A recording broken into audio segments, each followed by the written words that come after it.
XLOOKUP. It's an Excel function that was released in late 2019 that allows you to look up matching data from different locations in your documents. Unlike its sibling functions HLOOKUP and VLOOKUP, XLOOKUP allows you to select a specific column to look for a value in, and a specific column to return a value from. XLOOKUP also defaults to returning an exact match, which is going to save you some keystrokes. Let's have a look at this table of student grades. We want to get the final exam grade here into our course grades table. That way, we can take an average and get the final grade that each student got in the course. We can achieve that by using the XLOOKUP function in this column to search for each student's final exam grade. We're going to start, of course, with an equal sign and the word XLOOKUP. Now we're going to enter the lookup value for this row. That's going to be the student number.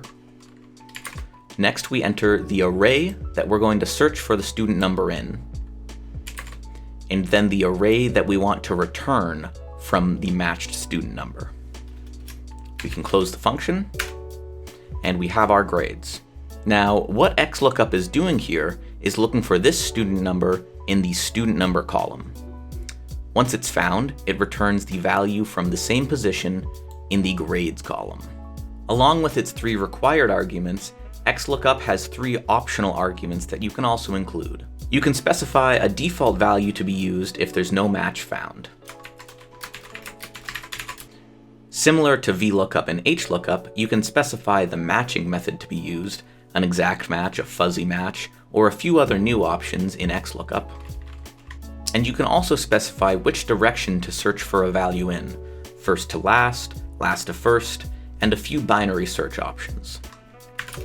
Now that we have our final exam marks in the correct positions, we can take an average and get the course total grades.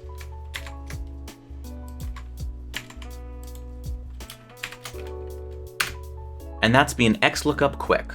Let me know if there's any other Excel functions or concepts that you'd like me to cover. We'll see you next time.